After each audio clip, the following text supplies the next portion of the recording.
Assalamualaikum warahmatullahi wabarakatuh. Perkenalkan, nama saya Putri Hafisa Fidelia dari kelas 8C.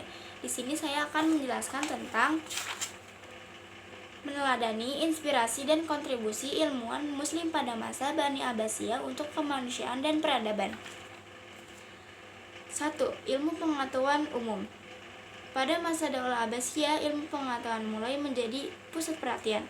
Adapun ilmu pengetahuan yang berkembang pada masa Daulah Abbasiyah antara lain sebagai berikut. A. Ilmu kedokteran. Salah satu usaha Daulah Abbasiyah dalam mengembangkan ilmu kedokteran adalah memaksimalkan perguruan di Jundisabur atau sekarang Iran yang menjadi pengubur antara tradisi kedokteran Islam dan tradisi kedokteran sebelumnya. Sejak saat itu, Daulah Abbasiyah berhasil memunculkan ilmuwan kedokteran terkenal seperti Ali Al-Tabari, Ali Ibnu Al-Abbas Al-Majusi, dan Ibnu Sina. 1. At-Tabari 838 sampai 923 Masehi. Abu Al-Hasan Ali bin Abi Sal Raban At-Tabari atau yang lebih dikenal dengan nama Ali bin Raban At-Tabari adalah seorang hakim, ulama muslim, dokter, dan psikolog legendaris muslim dari abad ke-9 Masehi. Selain dikenal sebagai seorang psikolog, At-Tabari juga menguasai ilmu lain yakni fisika dan kedokteran. At-Tabari sukses sebagai dokter dan ahli seni kaligrafi. Ia juga mendalami astronomi, filsafat, matematika, dan sastra. 2. Ar-Razi 865 sampai 925 Masehi. Nama lengkapnya adalah Abu Bakr Muhammad Ibnu Zakaria Ar-Razi. Di dunia barat ia cukup dikenal dengan nama Raziz. Ia merupakan ilmuwan muslim pertama yang menulis tentang medis. Ar-Razi sejak muda telah mempelajari filsafat, kimia, matematika, dan kesastraan. 3. Al-Majusi 925 sampai 994 Masehi. Al-Majusi memiliki nama lengkap Ali bin Al-Abbas Al-Majusi. Beliau lahir di Ahvaz, barat daya Persia. Al-Majusi adalah salah satu dari 3 dokter terhebat di kekhalifahan Islam bagian timur pada zamannya.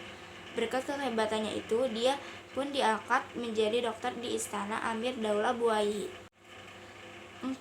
Ibnu Sina 990 sampai 1037 Masehi.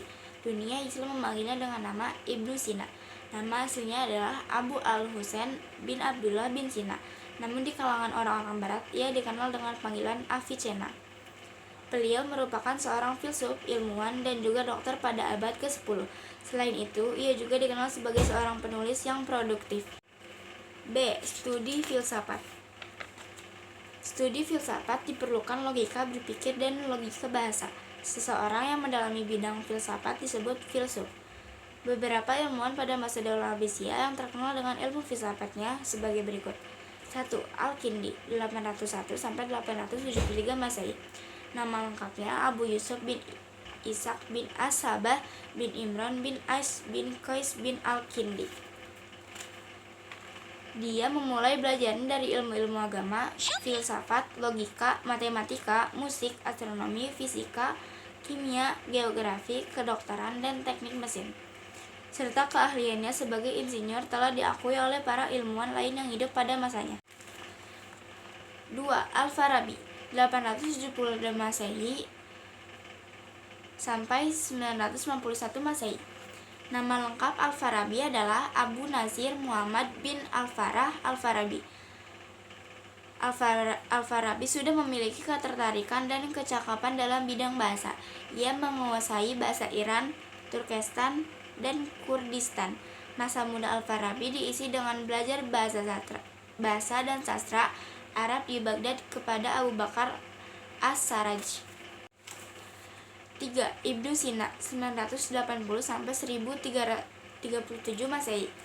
Abu Ali Al-Husain bin Abdullah bin Sina atau yang bisa disebut Ibnu Sina adalah ilmuwan yang terkemuka. Beliau adalah seorang filsuf muslim serta perintis kedokteran dunia. C. Ilmu astronomi dan matematika. Ilmu astronomi sebenarnya berasal dari ilmu falak. Ilmu ini sebelumnya telah dipelajari oleh para sahabat Nabi Muhammad SAW, namun tidak sampai mendalami ilmu tersebut. Dari sinilah munculnya ilmu astronomi dari ilmu matematika. Kedua ilmu ini kemudian dikembangkan Pada masa Daulah Abbasiyah. Pada masa Daulah Abbasiyah, ilmu astronomi dan matematika berkembang pesat, tepatnya pada masa Khalifah Harun ar-Rasyid. Adapun pada masa kepemimpinan Khalifah Al-Ma'mun, dibangun sebuah tempat penelitian yang disebut Observatorium Astronomi. 1. Al-Khawarizmi 780 sampai 850 Masehi. Al-Khawarizmi memiliki nama lengkap Muhammad bin Musa Al-Khawarizmi. Kekhalifahan Al-Ma'mun dikenal sebagai masa keemasan ilmu pengetahuan di daerah Arab berkat translasi buku dan ilmu pengetahuan dalam bahasa Arab. 2. Al-Battani 877 sampai 929 Masehi. Al-Battani memiliki nama lengkap Abu Abdullah Muhammad bin Jabir bin Sainan Al-Raqi Al-Harani Al-Sabi Al-Battani. Al-Battani merupakan salah seorang ahli astronomi dan matematikawan muslim pada abad pertengahan yang cukup berpengaruh. 3. Al-Biruni 973 sampai 1073 Masehi. Al-Biruni memiliki nama lengkap Abu Raihan Muhammad Ibnu Ahmad Al-Biruni. Al-Biruni adalah peletak dasar metode ilmiah modern. Hal ini dibuktikan melalui penelitiannya terhadap pengukuran keliling bumi. Ia menggunakan persamaan rumus aljabar dan trigonometri untuk menemukan rumus penentuan jari-jari dan keliling bumi. Salah satu karya Al-Biruni yang fenomenal adalah Kitab Tahdid Nihayat Al-Makin li Tashyif Falsafat Al-Masakin yang berisi tentang ketetapan koordinat lokasi untuk mengoreksi jarak antar kota. 2. Ilmu agama. Peradaban yang baik memerlukan ilmu agama yang berkualitas untuk membina akhlak dan mendekatkan mereka kepada Allah Subhanahu wa Ta'ala. A. Ilmu kalam. Ilmu kalam berawal dari perpecahan sekelompok pada masa Khalifah Ali bin Abi Thalib yang terpecah menjadi beberapa golongan. Salah satunya adalah Khawarij. Perpecahan golongan ini menimbulkan perpecahan golongan yang lain, seperti Murji'ah, Jabariyah, dan Qadariyah. Ulama fikih juga mempunyai wewenang untuk menentukan suatu fatwa yang disesuaikan dengan tingkatan keilmuannya. Fatwa tersebut dapat digunakan umat Islam untuk menjadi panduan di setiap perubahan zaman. C. Ilmu akhlak. Beberapa ilmuwan pada masa Daulah Abbasiyah tertarik kepada pembahasan akhlak manusia, yaitu Al-Mawardi, Ibnu Miskawai, dan Al-Ghazali. Objek yang dibahas biasanya berhubungan dengan sifat manusia, seperti kesabaran, keberanian, kejujuran, dan lain-lain. D. Ilmu hadis. Pada masa Daulah Umayyah, banyak hadis yang sudah dikodifikasi. Akan tetapi, hadis-hadis ini baru mencapai hasil akhir pada masa Daulah Abbasiyah. Hal ini disebabkan tersedianya fasilitas dan transportasi sehingga memudahkan para pencari dan penulis hadis bekerja. E. Ilmu tafsir. Perkembangan ilmu tafsir Al-Quran sangatlah dinamis. Ilmu tafsir masih menjadi bagian dari ilmu hadis pada awal berdirinya Daulah Abbasiyah.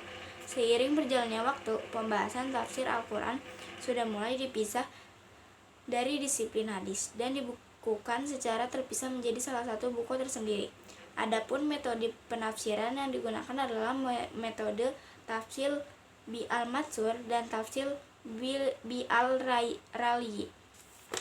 Sekian penjelasan dari saya. Wassalamualaikum warahmatullahi wabarakatuh.